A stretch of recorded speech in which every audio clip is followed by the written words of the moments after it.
வந்திருக்கும் இளம் சாதனையாளர்களுக்கும் அவங்களுடைய பெற்றோர்களுக்கும் தமிழக வெற்றி கழகத்தினுடைய தோழர்களுக்கும் என் நெஞ்சில் குடியிருக்கும் நண்பா நண்பிகள் உங்கள் அனைவருக்கும் மீண்டும் என்னுடைய பணிவான வணக்கங்கள்.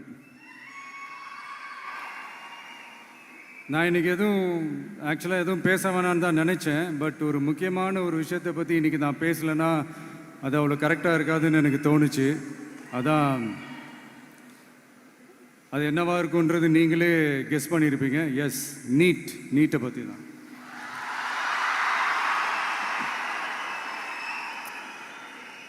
இந்த நீட்டுன்றது பார்த்தீங்கன்னா நம்ம தமிழ்நாட்டில் இருக்கிற மாணவ மாணவிகள், குறிப்பாக கிராமப்புறத்தில் இருக்கிற ஏழை எளிய பிற்படுத்தப்பட்ட, மிகவும் பிற்படுத்தப்பட்ட மற்றும் தாழ்த்தப்பட்ட வகுப்பினை சேர்ந்த இந்த மாணவ மாணவிகள் எல்லாருமே ரொம்பவும் பாதிக்கப்படுறாங்கன்றது தான் ஒரு சத்தியமான ஒரு உண்மை. இந்த நீட்டை பற்றி ஒரு பிரச்சனையாக நான் பார்க்குறது என்னென்னா, ஒன்று இந்த நீட் இந்த மாநில உரிமைகளுக்கு எதிரானதாக இருக்குது. நீங்கள் 1975க்கு முன்னாலே பார்த்தீங்கன்னா இந்த கல்வி மாநில பட்டியலில் தான் இருந்துச்சு. உங்கள் எல்லாருக்குமே தெரிஞ்ச ஒரு விஷயந்தான். அதுக்கப்புறமா தான் அது ஒன்றிய அரசு வந்ததுக்கப்புறம் அது பொது பட்டியலில் அது சேர்த்தாங்க.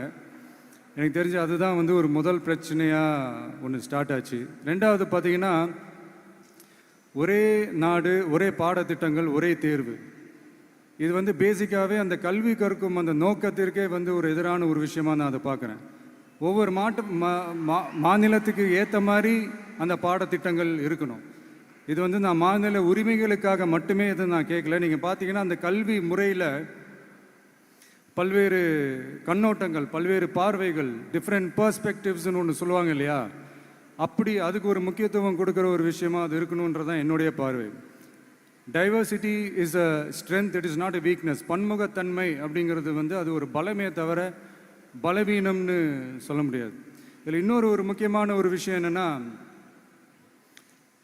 மாநில மொழியில் படிச்சுட்டு,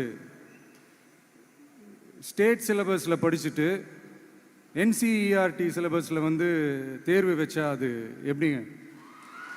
அதுவும் கிராமப்புறத்தில் இருக்கிற மாணவ மாணவிகள், அதுவும் அவங்களுடைய மருத்துவ படிப்புக்கு கொஞ்சம் யோசிச்சு பாருங்கள், இது எவ்வளோ ஒரு கடினமான ஒரு விஷயம்னு. மூணாவது நான் பார்க்குற ஒரு பிரச்சனை என்னென்னா, போன மே மாதம் 5ஆம் தேதி அந்த நீட் எக்ஸாம்லாம் நடந்துச்சு. அதில் சில குளறுபடிகள்லாம் நடந்ததாக நம்ம நிறைய அந்த செய்திகள்லாம் பார்த்தோம், படித்தோம் இல்லையா. அதுக்கப்புறமே என்ன ஆயிடுச்சுன்னு பார்த்தீங்கன்னா, அந்த நீட் தேர்வுக்கு மேலே இருக்கிற அந்த நம்பகத்தன்மையை மக்கள் மத்தியில் சுத்தமாக போயிடுச்சு. இனிமேல் நாடு முழுக்க அந்த நீட் தேர்வே தேவையில்லை அப்படிங்கிறத இந்த செய்திகள் மூலிமா நாம் எல்லாருமே புரிஞ்சுக்கிட்ட ஒரு விஷயம். சரி, இதுக்கு என்னதான் தீர்வு அப்படின்னா, நீட்டு விலக்கு தான் இதுக்கு உடனடி தீர்வு. நீட்டு ரத்து கோரி தமிழக சட்டமன்றம் கொண்டு வந்திருக்கிற அந்த தீர்மானத்தை நான் மனப்பூர்வமாக வரவேற்கிறேன். இதுக்கு அந்த ஒன்றிய அரசு அந்த காலதாமதம்லாம் எதுவும் செய்யாமல் தமிழ்நாட்டு மக்கள் அவங்களுடைய உணர்வுகளுக்கு மதிப்பு கொடுத்து இதை சீக்கிரமாகவே இதை சால்வ் பண்ணணும் அப்படின்றதான் இங்கே நான் கேட்டுக்கிறேன். சரி, ஓகே, இதுக்கு நிரந்தர தீர்வு தான் என்ன அப்படின்னா, அந்த கல்வி பொது பட்டியலேருந்து மாநில பட்டியலுக்கு கொண்டு வரணும். ஒருவேளை அதில் ஏதாவது சிக்கல்கள் இருக்குது அப்படின்னா ஒரு இடைக்கால தீர்வாக இந்த இந்திய அரசியலமைப்பு சட்டத்தை திருத்தி ஒரு ஸ்பெஷல் கன்கரண்ட் லிஸ்ட், சிறப்பு பொது பட்டியல் அப்படின்னு ஒன்று உருவாக்கி அதில் கல்வி மற்றும் சுகாதாரத்தை அதில் சேர்க்கணும்.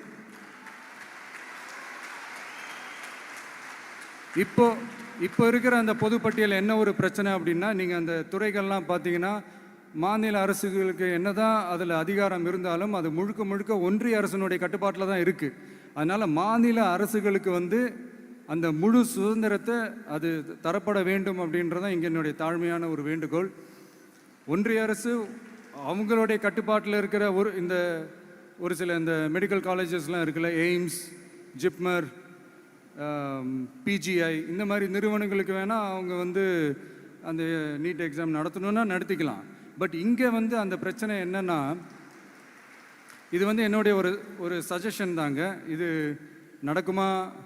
உடனே நடக்காதுன்னு எனக்கு தெரியும். அப்படியே நடந்தாலும் அதை நடக்க விட மாட்டாங்கன்னு எனக்கு தெரியும். ஸோ அதனால் இந்த சந்தர்ப்பத்தில் என்னுடைய சஜஷனை வந்து உங்ககிட்ட அதை நான் பகிர்ந்துக்கணும்னு ஆசைப்பட்டேன். இதுதான் என்னுடைய தனிப்பட்ட ஒரு கருத்து நீட்டை பற்றி. ஸோ மற்றபடி வேறு ஒன்றும் இல்லை. வந்திருக்கிற என்னுடைய friends, learning is fun, education is celebration. ஜாலியாக படிங்க, ஸ்ட்ரெஸ் எல்லாம் எடுத்துக்காதீங்க. இந்த உலகம் ரொம்ப பெருசு, ரொம்ப ரொம்ப பெருசு. ஆப்பர்ச்சுனிட்டிஸ் அவ்வளோ இருக்குது, அவ்வளோ கொட்டி கிடக்கு. அதனால் ஏதாவது 1-2 மிஸ் பண்ணாலும் எதுவும் ஃபீல் பண்ணிடாதீங்க. அப்படின்னா கடவுள் வந்து ஒரு பெரிய ஆப்பர்ச்சுனிட்டி உங்களுக்காக வச்சுட்டு காத்துக்கிட்டு இருக்கிறாருன்னு அர்த்தம். அது என்னன்னு தேடி கண்டுபிடிங்க. கான்ஃபிடென்ட்டாக இருங்க, நல்லதே நடக்கும். வெற்றி நிச்சயம், வெற்றி நிச்சயம். மீண்டும் சந்திக்கும் வரை நன்றி, வணக்கம்.